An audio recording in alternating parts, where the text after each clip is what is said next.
రామాపురంలో ఆ రోజు రాత్రి చలి పులిలాగా అంట్రిస్తోంది. చలిగాలులు శబ్దానికి ఇళ్ల తలుపులు కూడా గడగడా వణుకుతున్నాయి. ఆ ఊరిలో శారదాప్రసాద్ల ఇల్లు ఎప్పటిలాగే సందడిగా ఉండాలి. కాని చలిదెబ్బకు అందరూ ముడుచుకుపోయారు. ముఖ్యంగా ఆ ఇంటి యజమాని ప్రసాద్ పరిస్థితి మరీ దారుణంగా ఉంది. ఏమేవ్ శారదా, శారదా, ఎక్కడున్నావే? నాకు చలికి ప్రాణం పోయేలా ఉంది. ఆ హీటర్ వెయ్యవే మహాతల్లి. శారద చేతిలో వేడి పాల గ్లాస్తో వస్తూ, ఎందుకండి అట్టా గరుస్తారు? హీటర్ అయితే కరెంట్ బిల్లు ఎవరు కడతారు? ఈ మధ్య బిల్లులు చూస్తుంటే గుండె ఆగిపోయేలాగుంది. ఇదిగోండి, వేడి పాలు తాగండి, ఏచ్చకుంటది. పాలా? ఈ వయసులో నాకు పాలు పోస్తావా? నేనేమైనా నీకు పసిపిల్లలా కనిపిస్తున్నానా? నాకు వేడివేడిగా మిర్చి బజ్జీలు కావాలి. లేకపోతే కనీసం వేడిగా ఇడ్లీ అయినా కావాలి. ఈ చలికి కారం కారంగా తింటేనే బావుంటది. ఈ రాత్రిపూట బజ్జీలా? మీకు పిచ్చి కాకపోతేను. కోడలు ఎప్పుడో పనులు ముగించేసుకుని గదుల్లోకి వెళ్ళిపోయారు. ఇప్పుడు అలా లేవి బజ్జీలేమంటూ యుద్ధం జరుగుద్ది. ఇంతలో రమేష్, సురేష్, అరుణ్ ఆఫీస్ నుంచి ఇంటికొస్తారు.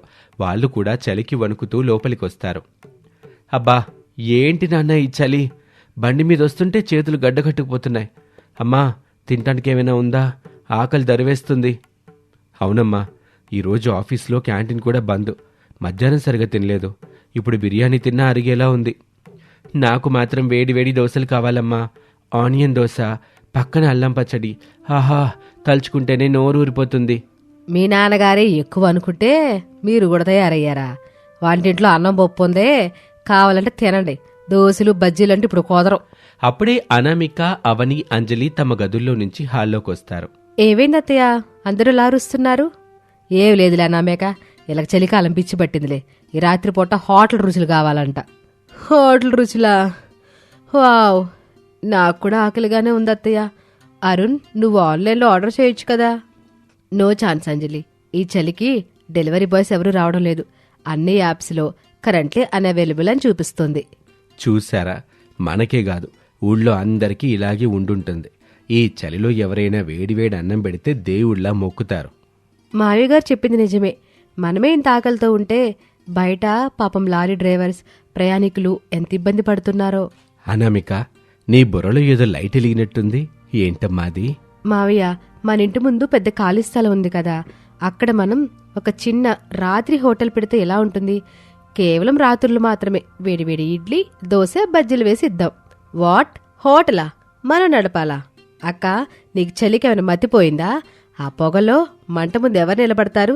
నా వల్ల కాదు బాబోయ్, నా స్కిన్ డ్రై అయిపోతుంది. ఐడియా బాగుంది, కానీ వర్కౌట్ అవుతుందంటావక్క? మనం ఎప్పుడు ఇలా చేయలేదు కదా. అనామిక చెప్పింది బాగుంది నాన్న. మన ఊర్లో రాత్రి 8 దాటితే తిండి దొరకదు. మనం హోటల్ పెడితే ఖచ్చితంగా నడుస్తుంది. పైగా మనకు ఆదాయం కూడా వస్తుంది. నేను సపోర్ట్ చేస్తాను. నేను క్యాషియర్గా ఉంటాను. నేను టెస్టింగ్ చేస్తాను, అదే క్వాలిటీ చెకింగ్. అందరు బాగానే పంచుకున్నారు. మరి పొయ్యి దగ్గర నిలబడి ఉండేదెవరు? అన్నా మీకు ఒక్కతేనా? పర్వాలేదు అత్తయ్య, నేను చేస్తాను. అవన్నీ అంజలి నాకు సహాయం చేస్తే చాలు. నేను సహాయం చెయ్యాలా? అత్తయ్య, నాకు నడు నొప్పి వస్తుంది. సడన్ గా కళ్ళు తిరుగుతున్నాయి. నీ నటన ఆపమ్మ అంజలి. హోటల్ పెడుతున్నాం అంతే. ఈ రోజు నుంచే మొదలు. ఇప్పుడు మన ఆకలి తీరుద్ది, నలుగురు ఆకలి కూడా తీరుతుంది. పదండి పదండి, సామాన్లు బయట తీయండి. అలా ప్రసాద్ ఆజ్ఞతో, అనామిక ఆలోచనతో ఆ రాత్రి వారి ఇంటి ముందు చలికాలం రాత్రి హోటల్ బోర్డు వెలిసింది. రమేష్, సురేష్లు లైట్లు వేశారు. అరుణ్ టేబుల్స్ వేశాడు. అనామిక పిండి కలుపుతుంది. అవని బోర్డు మీద మెనూ రాస్తుంది. ఇంటి ముందు ఖాళీ స్థలం, ఒక పెద్ద గ్యాస్ పొయ్యి, పక్కనే ఇడ్లీ పాత్ర, దోశ పెనం ఉన్నాయి. అనామిక వేగంగా ఉల్లిపాయలు కోస్తుంది. అవని, ఆ పచ్చిమిరపకాయలు త్వరగా కడుగు, బజ్జీల కోసం పిండి కలపాలి. కడుగుతున్నాక, కానీ ఈ నీళ్లు మరీ ఐస్లా ఉన్నాయి. నా నెయిల్ పాలిష్ పాడైపోతుంది. ఆ నెయిల్ పాలిష్ రేపు వేసుకోవచ్చు, కానీ కస్టమర్లు వస్తే బజ్జీ లేకపోతే బాగోదు. అంజలి, నువ్వు ఆ చట్నీ గ్రైండ్ చేసావా? అక్క, ఈ మిక్సీ సౌండ్కి నా తల నొప్పి వస్తుంది. ఆయన ఇందులో కొబ్బరి మొక్కలు నలగట్లేదు. నువ్వేసింది కొబ్బరి చెప్పలమ్మా, మొక్కలు కాదు. సరిగ్గా చూసే, బద్ధకం ఎక్కువైతే ఎట్టాగే ఉంటది. అత్తయ్య, మీరు నన్ను తిట్టకండి. అసలే చలికి నా చేతులు వణికి చట్నీలో ఉప్పు ఎక్కువ పడేలా ఉంది. అబ్బా, మాటలు తగ్గించి పని కానియ్యండి. అదిగో ఆ వీధి చివరి నుంచి ఎవరో వస్తున్నారు. మన మొదటి కస్టమర్ అనుకుంటా. అక్కడికి ఊరి పోస్ట్ మ్యాన్ రంగయ్య వస్తాడు. సైకిల్ దిగి ఆశ్చర్యంగా చూస్తాడు. ఏమిటి ప్రసాద్ గారు, ఈ రాత్రివేళ ఇక్కడ వెలుగులు జిగేలమంటున్నాయి? ఏదైనా పండుగ ఏంటి? పండగ కాదు రంగయ్య, ఇది మా కోడళ్ళు కొత్తగా పెట్టిన రాత్రి హోటల్. నీకు వేడివేడిగా ఇడ్లీ కావాలా, దోశ కావాలా? అబ్బా, దేవుళ్ళా కనిపించారు స్వామి. డ్యూటీ చేసి వస్తున్నాను, ఇంట్లో వండుకునే ఓపిక లేదు. ఒక ప్లేట్ ఇడ్లీ, 2 బజ్జీలు ఇవ్వండి. కూర్చోండి రంగయ్య గారు, ఇప్పుడే వేడివేడిగా ఇస్తాను. అంజలి, ఆ ప్లేట్ తీసుకుని ఇడ్లీ పెట్టు. ఇడ్లీనా? ఆ వేడిగా ఉంటాయేమో అక్క, నా చేతులు కాలుతాయి. గరిటతో తీ అంజలి, చేత్తో కాదు.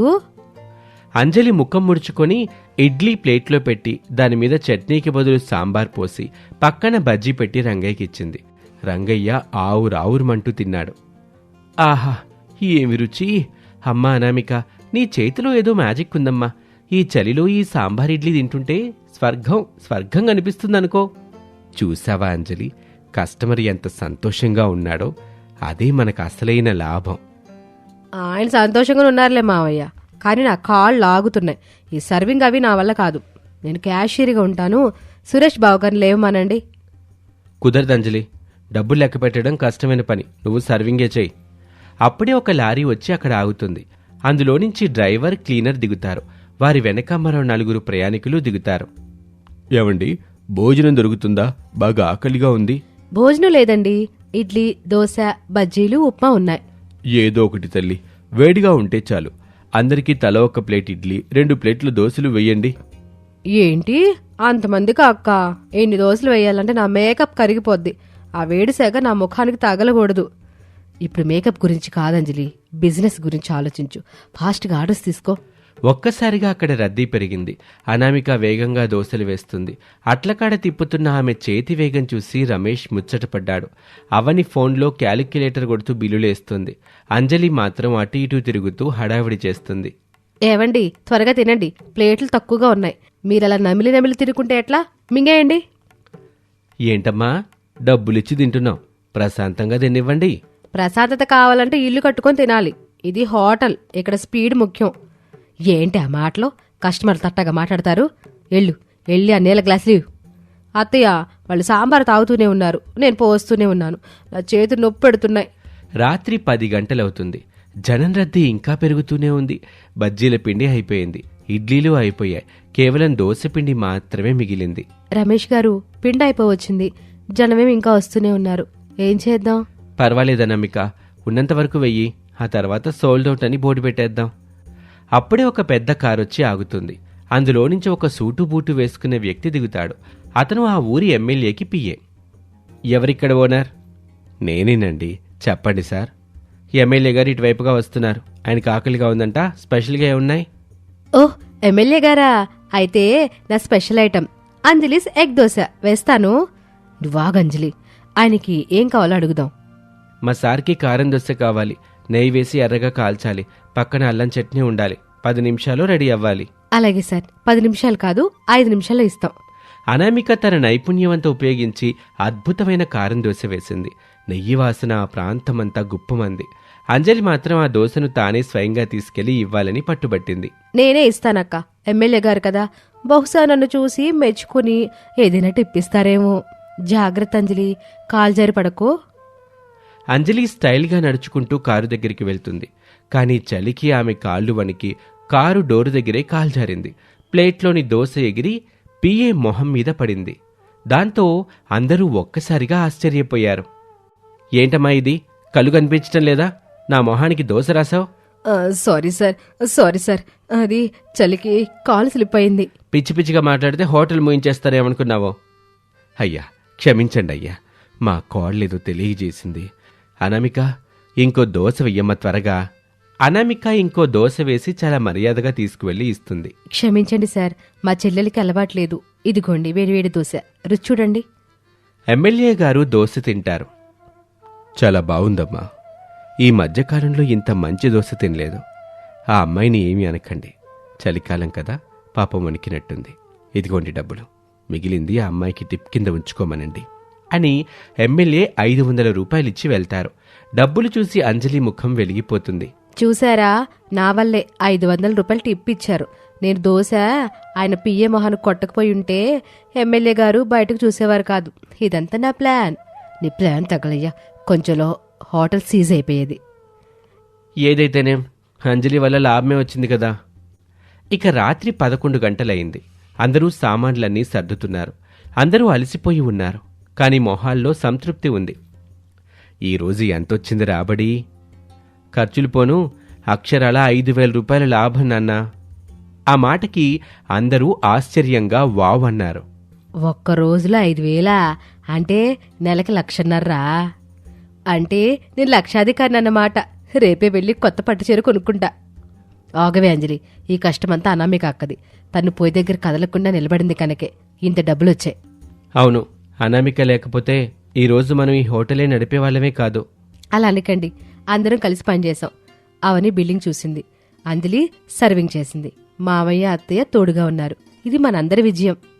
నిజమేనమ్మా, కానీ రేపటి నుంచి ఒక మార్పు. ఏంటి మావయ్య, నేను క్యాషియర్నా? కాదమ్మా, రేపటి నుంచి అంజలి కేవలం బజ్జీలు మాత్రమే ఇయ్యాలి. సర్వింగ్కి వెళ్తే కస్టమర్ల మీద దోశలేస్తుంది. అరుణ్ సర్వింగ్ చేస్తాడు. బజ్జీలు వేయడమా? ఆ నూనె వాసన నాకు పడదు మావయ్య. ఆ నూనె వలన నా ఫేస్ ఆయిలీ అయిపోతుంది.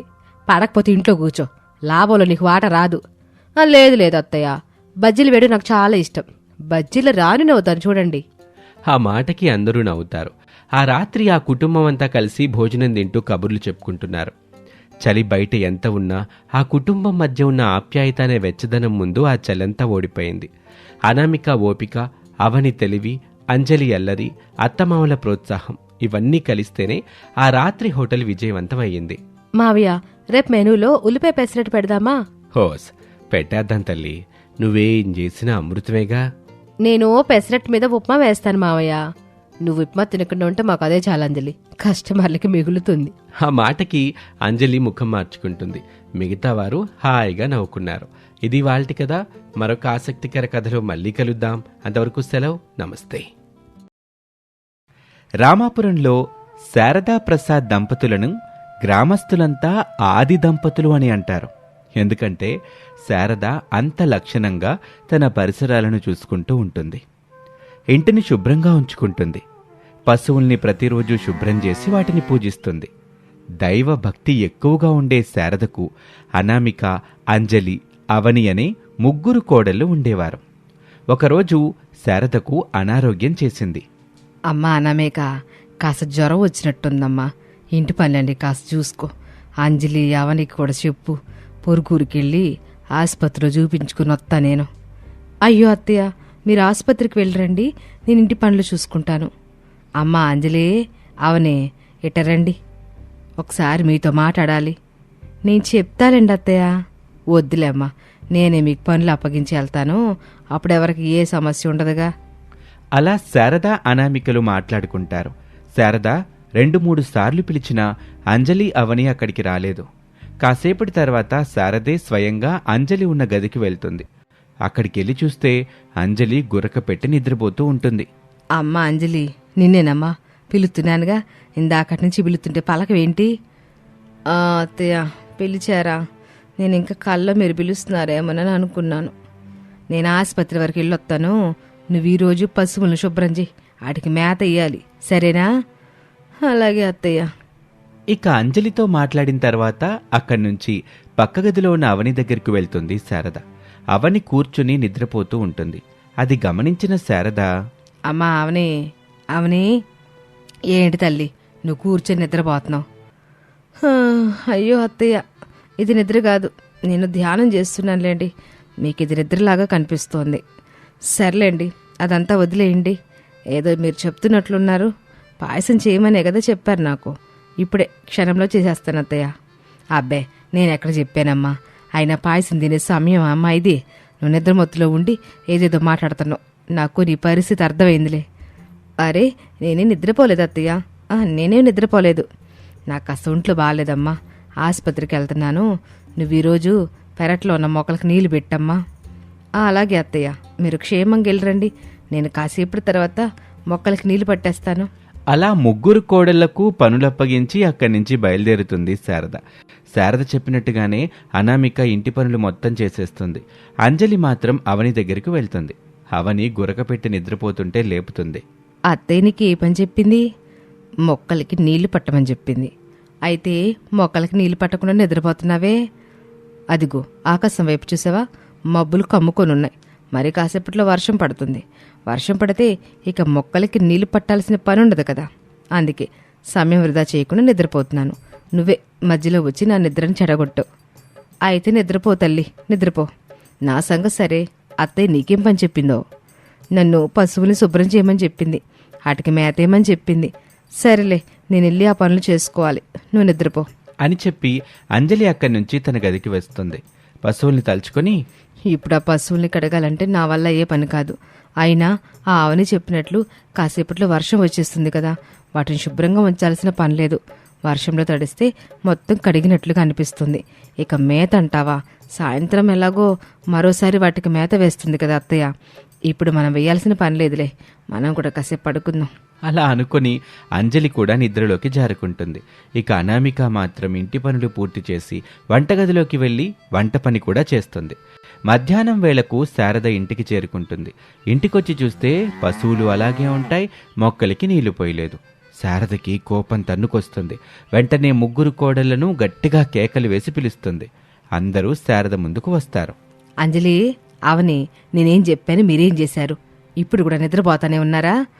అయ్యో అత్తయ్య, వర్షం వస్తుంది కదా అని. అవునత్తయ్య, ఆకాశం వైపు చూడండి, మబ్బులు కమ్మున్నాయి అని ఆకాశం వైపు చూపిస్తుంది.